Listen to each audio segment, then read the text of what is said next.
Também concordamos que se tivermos ganho, vamos lá, as eleições, o Venâncio Mondlane iria apontar 50% dos ministros e o Podemos ia apontar 50%, que entrasse entrassem via Mondlane. Também havíamos decidido que, caso, portanto, ficássemos, vamos lá, em segundo lugar ou qualquer outra coisa, os direitos que viéssemos a ter, como o caso de pessoas que vão entrar para o STAI, pessoas que entram para a magistratura superior, o Conselho Constitucional e outros espaços, iríamos, portanto, colocar esse espaço à disposição do Venâncio Mondlane, porque nós já tínhamos a Assembleia da República, sim. A indicação em posições também, havia uma previsão também para cenário B, de segundo lugar, caso ficasse em segundo lugar, que era indicação de algumas figuras até. É o que estava aqui a dizer, caso nós ficássemos em segundo lugar, como estamos agora, não é? Em segundo lugar, quero dizer que nós, o Podemos, já tem os deputados, porque os deputados candidataram-se antes do acordo com o Venâncio Mondlane.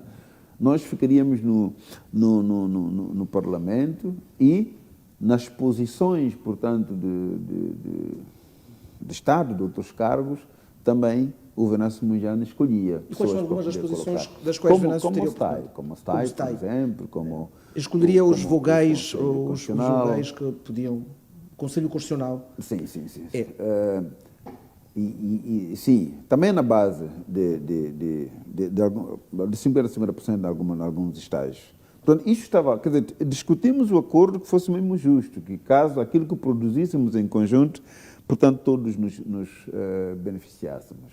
Com exceção, praticamente, dos fundos que viessem do segundo lugar ou do líder da oposição, porque quanto aos fundos do Estado não podíamos, portanto, fazer um acordo para dividi-los, porque são fundos do Estado. Trataram sobre todos os acordos, sobre o dinheiro, Forquilha foi muito categórico.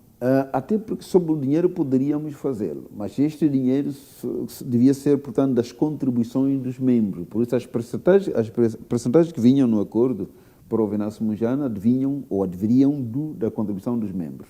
Porque sabíamos que os fundos que vêm para o líder da oposição têm uma gestão rígida e têm auditorias, então não pode se justificar se você tira um fundo para dar o terceiro e tu não sabe como vai usar o fundo. Como você garante que depois as justificativas possam, digamos, respeitar aquilo que é a regra da conta do Estado. Portanto, aí não podíamos fazer. Mas podia, por exemplo, o que estava lá, os 5%, estavam mesmo previsto para que os nossos membros fossem contribuindo e dessem essa contribuição.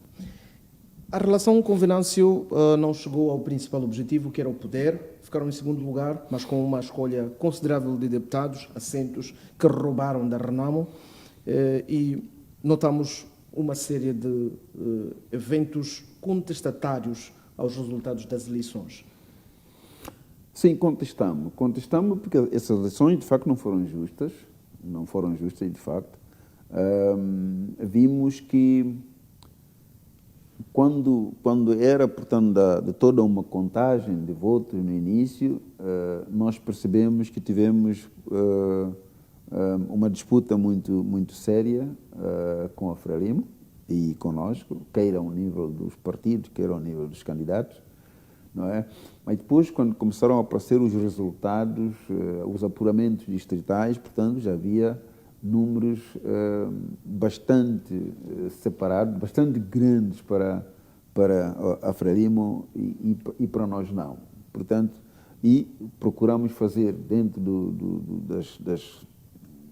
das condições em que estávamos, procuramos fazer uma contagem paralela e, de certa forma, nos dizia que os resultados não são aqueles, os números não são aqueles. Por isso começamos a reclamar porque sabíamos que só naquela altura que podia ser, não depois da proclamação dos resultados.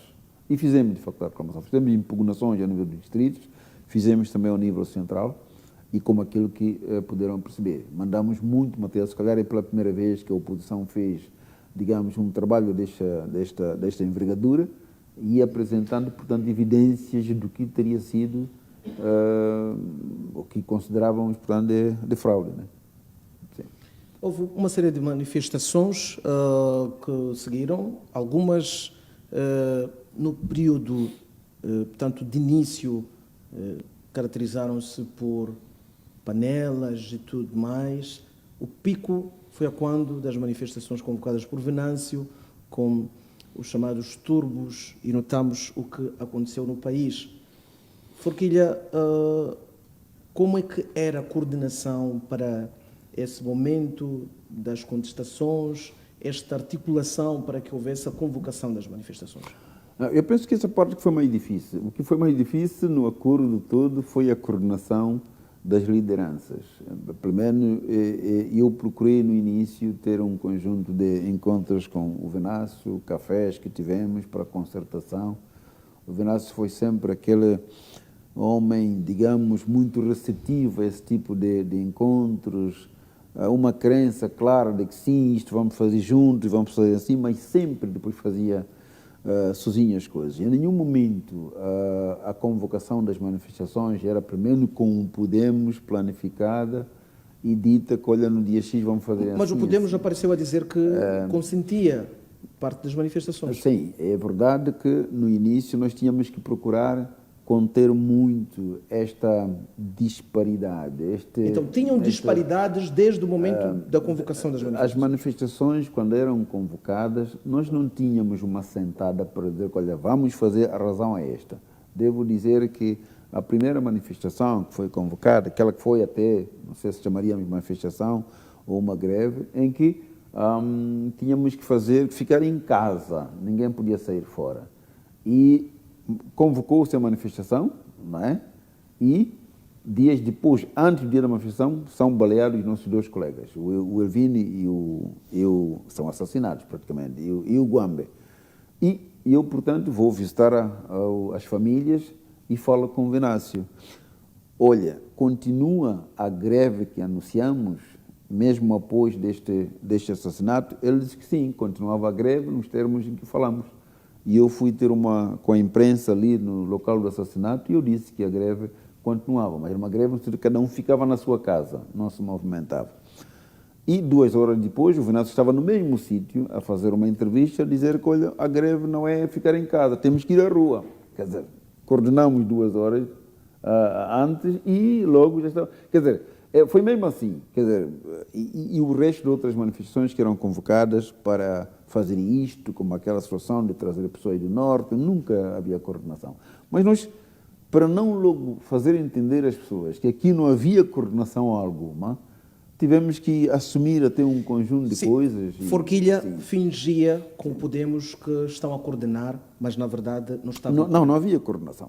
Não havia coordenação. Confessa hoje, pela primeira vez, em exclusivo, que houve... Entre nós criticávamos muito. Olha, não é assim como tem que ser, não é bom isso, não sei quando, não tem que ser assim, não tem. Até que chegou o mesmo momento que achamos que não podia continuar assim e tivemos que, de facto, falar publicamente que não somos